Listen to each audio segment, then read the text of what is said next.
Assalamualaikum warahmatullahi wabarakatuh. Kali ini bertemu lagi dengan Bu Isti dalam materi SKI ya, perkembangan Islam di dunia barat. Kompetensi dasarnya yang pengetahuan adalah menganalisis perkembangan Islam di dunia barat, sedangkan keterampilannya nanti kalian akan menyimpulkan hasil analisis mengenai perkembangan Islam di dunia barat. Ini berdasarkan KMA 183 tahun 2019. Nah, kita tahu bangsa barat itu maju sekali ya. Nah, ini peradaban ini dimulai ketika masa Bani Umayyah ya. Ini tahu masjid apa? Ya, betul, Masjid Cordoba. Ini Masjid Cordoba ini sudah ditetapkan sebagai pusat atau masjid yang paling modern, paling bagus peradabannya di Eropa. Nah, perkembangan Islam yang ada di negara barat itu terbagi dua, di Amerika dan di Eropa. Kita bahas yang di Amerika, bahwa ahli sejarah dan geografi namanya Al-Masudi sepakat bahwa tahun 889 itu sudah ada seorang Islam yang namanya Hos bin Said bin Aswad tiba di Amerika. Jadi 6 abad sebelum Columbus sampai ke sana. Kemudian bukti lagi bahwa Amerika itu sudah kedatangan Islam itu adalah Sultan Mali dari Afrika Barat itu sampai di Amerika. Seperti Abu Bakar ini sampai menyeberangi sungai Mississippi dan membuat peta berwarna. Ini di Piri Reisi ya, tahun 1513. Kemudian bukti lagi bahwa di Amerika sudah ada orang Islam adalah pengakuan Columbus. Jadi Columbus itu melakukan perjalanan dan nahkoda kapalnya itu seorang Muslim, diajak untuk berlayar itu. Kemudian pada tanggal 21 Oktober 1492 Columbus itu melihat masjid di atas bukit. Jadi di pantai Kuba sudah ada masjid dan sampai sekarang reruntuhannya masih ada di Kuba, ada di Texas, itu masjid-masjid zaman dulu. Yang kita pelajari di Amerika adalah Amerika Serikat sendiri. Ini masuk Islamnya ke sana itu abad 16 dan yang disebut sebagai Muslim pertama itu adalah Estevanico dari Azamor daerahnya. Nah, kemudian perkembangan selanjutnya imigran Muslim ini datang ke sana. Ini dari istilahnya pedesaan ya. Kalau sekarang ini menjadi Suriah, Yordania, Palestina dan Israel. Ini imigran banyak yang datang ke Amerika. Kemudian ada aturan keimigrasian Amerika Serikat. Ini tahun 1924. Jadi harus mencantumkan dari mana kota asalnya. Selanjutnya di California ini perkembangannya sekarang sampai tahun 2001 ada 227 masjid. Nah, siapa yang nggak pengen ke sana ya? Nah, kalau punya uang makanya jalan-jalan. Nah, ini. Kemudian organisasi Islam yang ada di sana ada ASM, ada ISNA, ada ICNA, ada MPEC, ada MSA. Ini kalau kalian nanti kuliah di Amerika berarti masuknya apa? MSA, Himpunan Mahasiswa Muslim gitu. Kemudian kita bahas negara Brasil. Ini masuknya Islam sejak tahun 1550 Masehi. Jadi ada bangsa Portugis ini mempekerjakan budak Afrika untuk bekerja di kebun tebu. Kemudian budak-budak Afrika tadi dimusnahkan oleh penduduk Tupi, namanya penduduk sana setempat yang cemburu mungkin ya dengan tenaga kerja dari luar tadi. Kemudian penyebaran Islam di Brasil ini terjadi 3 tahap. Yang pertama itu ditemukan oleh pelaut Kaprau Portugis. Nah, ini pada abad 15. Yang kedua, saat Portugis mulai membawa budak dari Afrika Barat. Ini sebagai buruh juga, buruh. Kemudian Muslim Afrika Barat ini tiba di Brasil, tapi mereka dibaptis oleh Portugis. Jadi orang Muslim, budak-budak tadi dibaptis. Terus yang ketiga, ini Muslim Syria dan Lebanon, ini tiba di Amerika tahun 1920 Masehi. Nah, di sana ada 127 masjid di Brasil, ini perkembangannya. Lanjut kita ke Argentina. Argentina, siapa yang tidak kenal? Nah, ini Argentina, masuknya Islam ke sana ini bersamaan dengan datangnya penjajah yang dari Spanyol dan Portugis. Islam dibawa oleh bangsa Spanyol yang saat itu lari dari kekuasaan Ratu Isabel dan Raja Ferdinand II. Kita ketahui bahwa Ratu Isabel dan Raja Ferdinand II ini memusnahkan orang-orang Islam. Buku-buku orang Islam dimusnahkan kecuali buku pengobatan, ya. Nah, kemudian mereka lari ke antara lain ke Argentina ini orang-orang muslimnya. Perkembangan selanjutnya 1870 sampai Perang Dunia I juga Islam banyak yang datang ke situ. Kemudian tahun 1919 sampai 1926.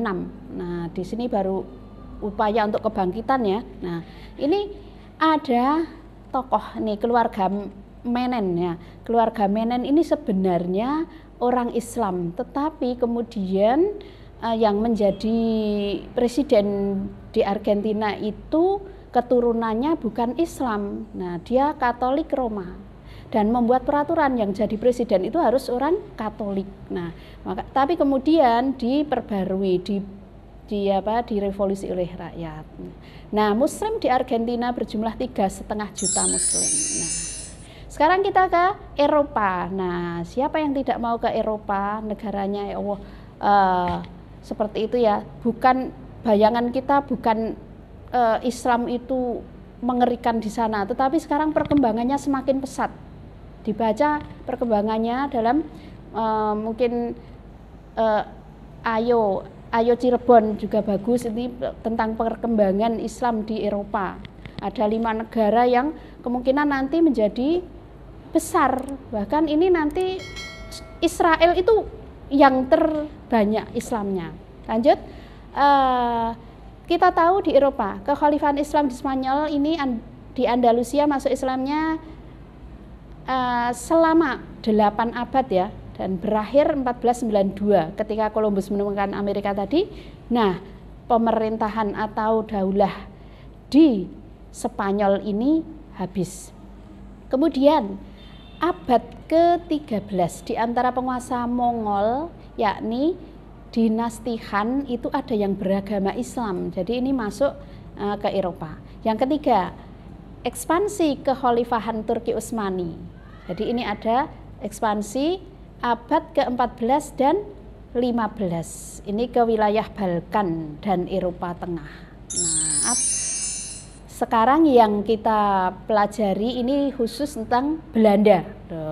Belanda kita tahu mungkin ada yang kakek keturunan kakek moyangmu itu ada yang di Suriname ya. Nah, ini Belanda. Masuknya Islam itu karena ada imporisasi rempah-rempah, juga tenaga kerja. Tenaga kerja muslimnya dibawa ke Belanda. Karena Belanda butuh untuk membantu bercocok tanam gitu, untuk penggalian tambang, untuk buruh kasar dan butuh tenaga gitu. Kemudian masuknya Islam ke Belanda tahun 1951 sampai 1952 Masehi, ada sekitar 12.000 anggota. Nah, Kenil berasal dari Maluku. Ini dibawa ke Belanda. 200 orang agama Islam dikirim ke Belanda untuk apa? Untuk bekerja. Namanya apa kalau Belanda? Rodi atau Romusa ya? Rodi ya, Rodi. Kemudian tahun 1960 ini tenaga kerja asing yang kebanyakan dari kawasan Mediteran, imigran Turki dan Maroko juga masuk ke sana. Di sana ada Enre Yunus Masjid di Almelo. Kemudian pada tahun 1950-an agama Islam dibawa ke negeri kincir angin tersebut oleh para tenaga kerja asing, karena orang-orang muslim juga membantu tentang pembuatan kincir angin. Tahun 1947 Masehi, Islam juga masuk ke Belanda. Ini dibawa oleh kelompok muslim Pakistan. Nah, organisasi di sana ada organisasi yang dibentuk oleh Van Bintem atau Muhammad Ali. Setelah masuk Islam namanya Muhammad Ali tahun 30. Selanjutnya, organisasi Islam tahun 1974 Masehi. Ini ada organisasi yang dikumpulkan jadi satu organisasi Islam. Selanjutnya, Abdul Hamid van Bommel mendirikan organisasi Islam seperti Federasi Organisasi Muslim Nederland. Ini diketuai oleh Abdul Wahid sendiri. Nah, lanjut, tahun 1963 terdapat 300 orang asli Belanda memeluk Islam. Ini sangat bagus ya. Tahun 71 ini jumlah Islam 32.000. Tahun 82 angka ini menjadi 400 orang Islam. 400.000 orang. Nah, tahun 1993 Masehi ini sangat pesat. Islam di sana menjadi 560.300 jiwa.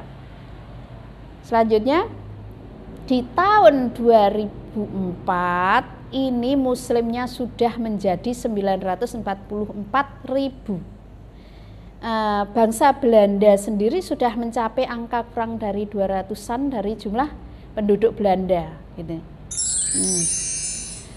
Sekarang kita ke Inggris ya. Inggris ini masuk Islamnya abad ke-16 dari Yaman, Gujarat, Timur Tengah. Ini Inggris.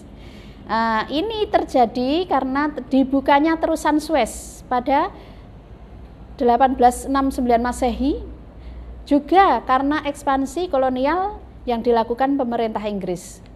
Nah, maka pendatang muslim ini semakin banyak dan mendirikan komunitas, membentuk komunitas di pinggir-pinggir pantai, di pinggir pelabuhan. Nah, penduduk Inggris tahun 1951 berjumlah 23.000 jiwa.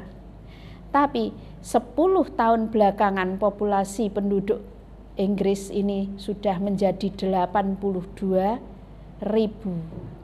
Nah, tahun 71 mencapai 369.000 jiwa. Nah, saat ini sudah 2 juta jiwa. Gitu. Ada masjid, ini tahun 1960 ada 9 masjid, sekarang sudah lebih 100 masjid. Di London, 50 di Lancashire, 40 di Yorkshire, 30 di Midlands, dan 3 masjid di Skotlandia, 2 di Wales, 1 buah di Belfast. Ini masjid-masjid yang ada di sana. Organisasi Islamnya ada Majelis Islam Eropa, ada Persatuan Organisasi Islam Inggris, Perhimpunan Muslim Inggris, ada Islamic Foundation dan Muslim Institute. Ini jangan takut, di sana banyak perkumpulannya ya. Nah, mantap yang mau berangkat ke sana. Kemudian Belgia, mayoritas muslim Belgia ini imigran dari Arab ya. Jadi mayoritas dari Arab. Nah, kemudian tahun 2002 ini jumlah muslimnya 300.000 jiwa. Nah, pada 24 April 84 pihak kerajaan mengeluarkan keputusan yang mengakui Islam sebagai salah satu dari 3 agama resmi di Belgia. Itu untung ya, untungnya di situ pemerintah maklum. Kemudian Prancis ini sangat terbuka. Ini Prancis ini sejak Perang Dunia 1 dan 2 ini berperan umat Islam dalam menentang pendudukan Nazi. Udah tahu ceritanya ya.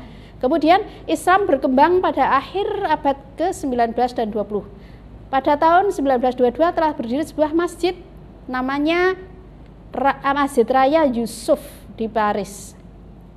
Sekarang jumlah muslimnya 5 juta jiwa. Ini muslimnya terbesar di Eropa. Nah, hingga kini ada 1000 masjid di sana.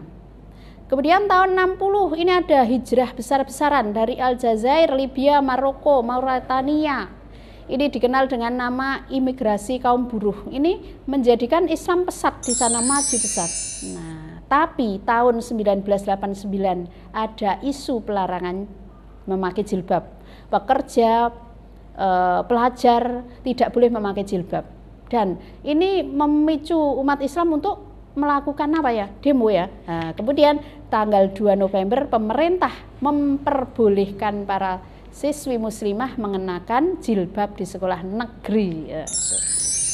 Lanjut kita ke Rusia. Ini masuk Islamnya di Kaukasus Utara, ini abad ke-7. Kemudian tahun 2000 di Rusia terdapat perkembangannya ada 4.750 masjid. Di Moskow ada 5 masjid. Nah, di Rusia ini ada sekitar 7.000 masjid. Pernah kan melihat masjid yang megah sekali diresmikan di Rusia dengan buah-buahan yang seperti di surga. Seperti di surga. Nah, kita belum tahu.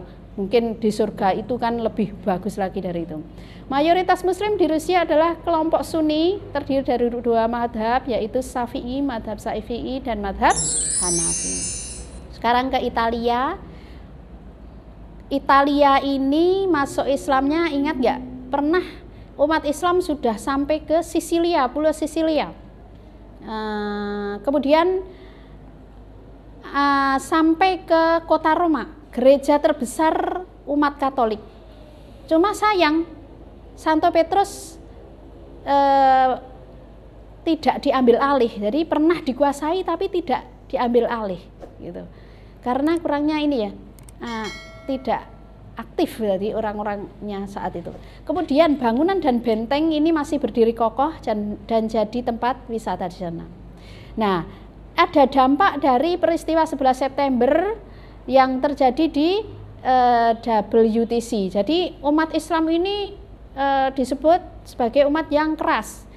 Kemudian orang melakukan kekerasan kepada umat Islam, melakukan anti-Islam, terus takut pada Islam atau Islamofobia. Namun kemudian banyak umat non-muslim ini berduyun-duyun ke masjid untuk mengetahui bagaimana sebenarnya umat Islam itu, dan akhirnya masuk Islam. Nah, kesuksesan ini terlihat ketika mu'alaf asli sana ya, ini membangun sebuah masjid raya di kota Roma. Nah, ada masjid di sana sebagai masjid yang terbesar di Eropa. Ini Islamic Center, masjid terbesar di Eropa. Kita ke Jerman. Jerman masih ingat ya, siapa yang tidak ingin ke Jerman? Ini negaranya ini negaranya Habibie ya. Ini mengenal Islam sejak zaman pendudukan Khalifahan Islam di Spanyol. Ini ada ekspansi besar-besaran ya. Kemudian pada zaman perang salib, peperangan terjadi antara muslimin dengan Eropa, terutama Prancis, Jerman, dan Inggris. Kemudian muncullah sikap toleransi antar agama dan kebudayaan pun berlangsung di sana. Nah, Jerman mengenal lebih banyak Islam dengan perang salib ini, kemudian Jerman banyak mengenal Islam. Nah, ada sastrawan yang bernama Wolfgang von Goethe. Ini pengagum Nabi Muhammad SAW dan buku-bukunya tertulis kaligrafi, tulisan basmalah ya di buku-bukunya, dan dia meninggal dalam mengucapkan 2 kalimat syahadat. Lanjut, ada masjid yang didirikan di Potsdam ini, Raja Frederick Wilhelm. Ini untuk tentara Muslim, jadi pasukannya dinamakan Mohammedaner.